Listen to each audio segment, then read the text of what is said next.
Bonjour à tous, je m'appelle Joanne Nieta, je suis coordinatrice Joanne Nieta, je suis coordinatrice de secteur pour les Francas du Doubs et j'ai dirigé le centre de Tarsenais de 2006 à 2023, dont les 2 dernières années avec mon collègue. Bonjour, donc je suis Rénal Boyon, je suis actuellement le directeur du site Franca de Tarsenais-Foucheran. Et puis donc on va vous présenter justement qu'est-ce que nous avons mis en place sur notre site avec l'équipe évidemment en présence et les différents acteurs autour.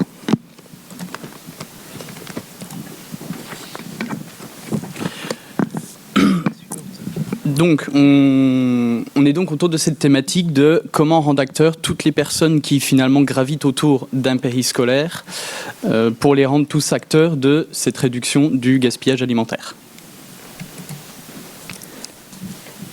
Alors, le périscolaire, il a ouvert en 99 avec, au départ, on avait 35 enfants. On est monté à peu près jusqu'à 130 et aujourd'hui, on stabilise les effectifs avec une centaine d'enfants. Avec une grosse équipe puisqu'on a à peu près 11 personnes. Voilà, en fonction des jours, on a plus ou moins d'inscriptions, donc l'équipe va entre 9 et 11 personnes, dont une personnelle de service et puis Rénal en direction.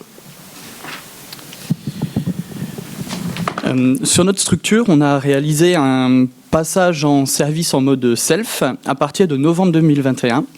Avec comme but, qui était en lien avec bien sûr notre projet pédagogique, d'accentuer l'autonomisation des enfants accueillis justement dans leur prise de repas, qui ne viennent pas simplement prendre un repas, mais que ce soit un vrai temps de vie dans leur journée. Pour cela, la mairie de Tarsenais-Foucheran nous a prêté à durée indéterminée des plateaux qu'ils avaient pour pouvoir... pour que le repas soit servi justement devant les enfants avec leur plateau qui s'installe à table, tout ça. Et par la suite de cette mise en service, l'association a investi dans du mobilier fixe de self en février 2023. On s'est très vite rendu compte qu'un des premiers gros bénéfices de cette disposition en self a été la prise du pain, puisque au début on le servait directement à table et en fait les enfants se ruaient dessus et oubliaient presque la suite du repas. Et là, dans cette disposition en self, il arrive en bout de chaîne, le pain. Et en fait, il est moins attractif pour les enfants. Donc, ils ont réduit cette consommation excessive pour accentuer, bien sûr, sur la consommation du repas prévu en lui-même. Et ceci nous a permis déjà d'avoir un premier résultat dans la réduction du gaspillage alimentaire à travers plus du repas consommé et le pain non consommé le midi, resservi pendant les temps de goûter le soir, pour permettre toujours une bonne utilisation de celui-ci. Sauf qu'on s'est aperçu aussi que le fait de remettre les restes de pain du midi sur le goûter du soir ne nous permettait pas d'écluser complètement notre commande. Donc on est aussi passé sur un service self sur le temps du goûter, donc proposer le pain avec plusieurs accompagnements sucrés, confitures, pâte à tartiner, etc. Et aussi du salé, du fromage, des fois de la charcuterie, ce qui nous a permis en fait de plaire davantage aux enfants, qui est vraiment ce côté gourmand de je choisis vraiment ce que je veux, et d'écluser davantage le pain. Pour autant, en fait, on avait encore des restes, donc ça nous a permis au final de baisser notre commande quotidienne de pain de 2 pains, voire 3 suivant les jours. Et enfin un dernier petit aménagement qu'on a ajouté également pour continuer à rendre le repas plaisant aussi aux enfants, puisqu'il y a aussi cet aspect visuel et gustatif qui joue beaucoup. On a mis à leur disposition des barquettes de bar à épices avec différentes épices à leur disposition sur les tables pour qu'ils puissent justement assaisonner ou réassaisonner un petit peu les différents plats s'ils ne les trouvent pas exactement à leur goût. Notre site de Tarsenais a donc participé à un projet en lien avec le cyber et accompagné également par Organéo. À la suite de cette installation du self, avec donc pour objectif, qui a été cité plus tôt dans la matinée, la réduction du gaspillage alimentaire à hauteur de 25%. Lors de notre première pesée, réalisée en avril 2022, nous avons estimé le gaspillage alimentaire du site à 108 grammes par convive par repas. Plusieurs leviers d'action ont par la suite été identifiés, dont plusieurs allaient être facilement mis en place. En particulier, celui d'essayer d'adapter les grammages prévus par notre prestataire de repas, qui est la Scope Carte Blanche, qui est donc notre prestataire depuis septembre 2022. Cette adaptation des proportions, en fait, on a pu la mettre plus facilement en place parce qu'on est passé on a changé de traiteur au moment entre les deux pesées. Et l'avantage qu'on a avec notre traiteur actuel, c'est qu'il a un nombre de repas par jour qui est moins conséquent, avec du coup des protocoles pour lui. Romain, tu m'arrêtes si je dis n'importe quoi. Mais il a une capacité d'adaptation qui est plus facile que d'autres prestataires qui pourraient avoir une quantité de repas beaucoup plus importante. Donc ce levier a pu être facilement mis en œuvre et continue de l'être au quotidien, en fait, en fonction des retours des enfants.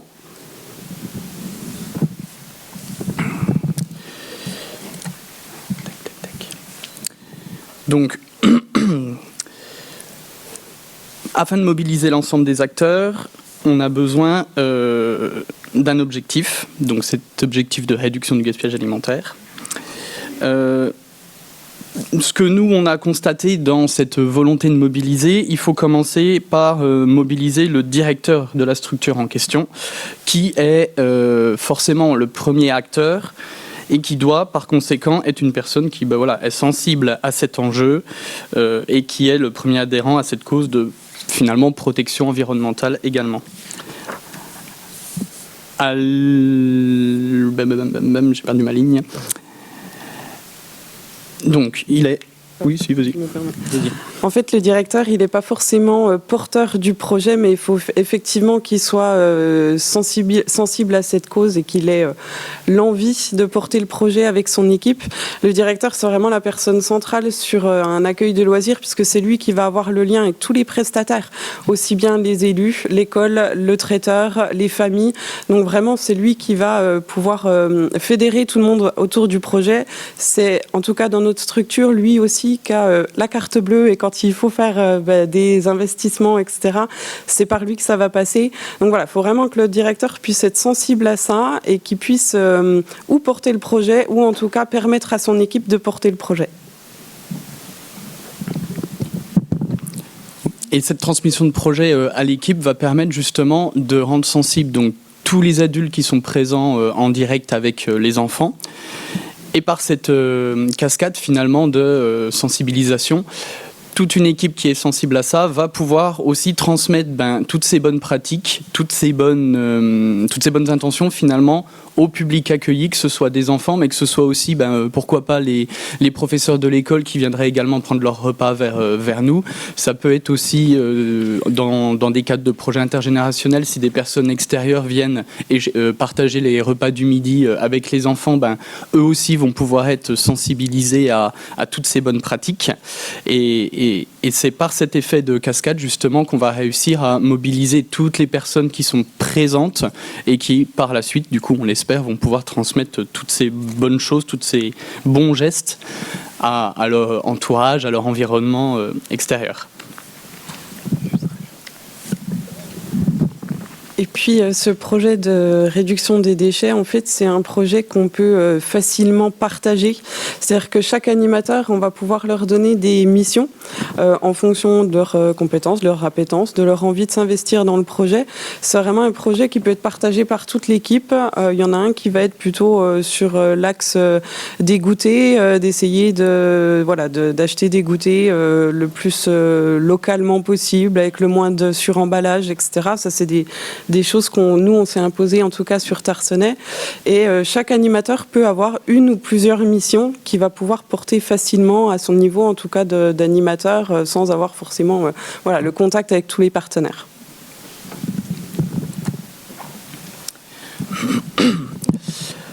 Donc on parlait également du lien avec notre prestataire Carte Blanche. Ce lien, on le fait aussi vivre aux enfants à travers justement des rencontres régulières. Romain du coup de Carte Blanche a pu venir partager plusieurs midis en direct avec les enfants pour que eux aussi ils puissent mettre un visage sur le repas qui est devant moi. C'est pas moi qui l'ai cuisiné, c'est pas Johan qui l'a cuisiné, non, c'est bien une personne encore extérieure. Et finalement, ça a rendu que les enfants ont été plus sensibles aussi à tiens, c'est Romain qui nous a cuisiné ça, ou ça, oh le gâteau il était trop bon l'autre midi. Et ça les a eux aussi donné plus envie de participer à tout ça. L'équipe aussi a été demandeuse d'informations autour, comme on a eu nous ce matin finalement, la composition des repas, tout ça. Et on a cette chance d'être en bon lien et donc en bonne action avec Carte Blanche pour avoir eu aussi toutes les réponses autour de cela. Ce qui est également mis en place par Carte Blanche, c'est un retour qualité au dos des baux de livraison qui nous permettent à nous, l'équipe, mais aussi les enfants par conséquent, de pouvoir faire des retours sur l'ensemble des plats qui sont livrés, consommer du coup le midi, afin de pouvoir soit justement on parlait d'ajuster les grammages, c'est à ce moment-là qu'on peut se l'indiquer entre nous, mais aussi apporter soit des améliorations, soit à l'inverse bloquer bien ce type de recette qui justement fonctionne super bien auprès des enfants, auprès des publics.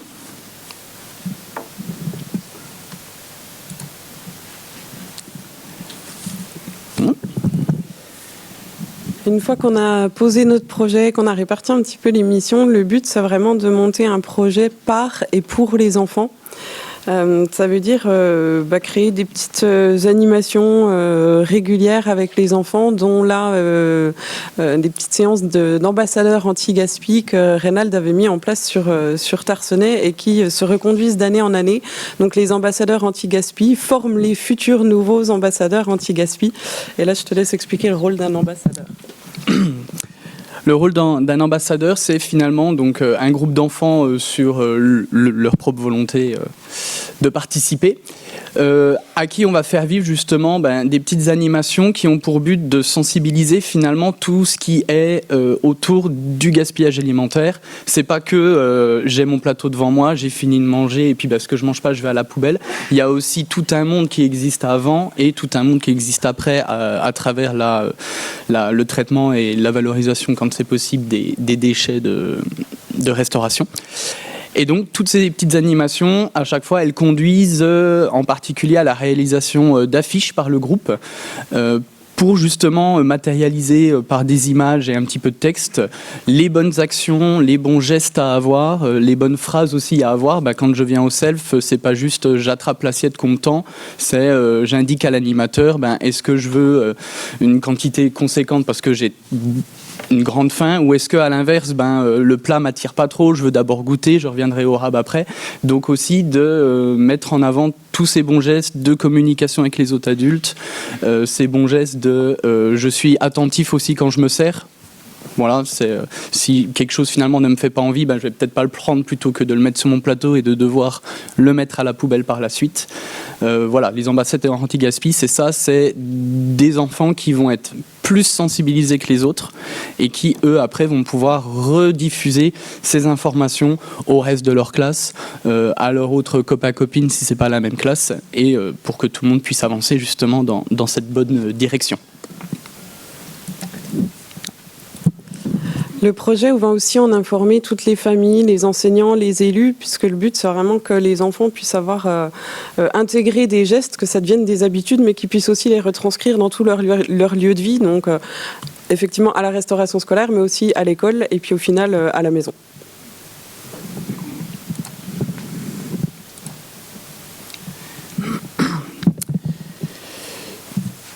Et donc pour finir, l'ensemble des actions qu'on vous a présentées, les résultats finalement des différentes pesées, de tout ce qui a été mis en place avec l'équipe, avec notre prestataire et avec les enfants, font que lors de la dernière pesée qu'on a effectuée en février 2024, on est arrivé au résultat de 46,8 grammes par convive par repas en gaspillage alimentaire. Donc comparé aux 108 de départ, on constate bien que voilà, toutes ces actions mises en place qui font très écho finalement au relationnel entre les personnes ont un véritable impact bénéfique dans justement cette lutte de réduction du gaspillage alimentaire. Et la prochaine envie qu'on a, c'est de pouvoir mettre en place une pesée dite un peu secrète, c'est-à-dire sans prévenir les enfants, pour voir si vraiment les habitudes sont ancrées ou si on arrive à ces 46,8 grammes quand ils sont prévenus. Voilà. Donc on va essayer de mettre au moins une pesée, peut-être 2 ou 3, pour voir si les habitudes sont là, sont présentes et sont intégrées.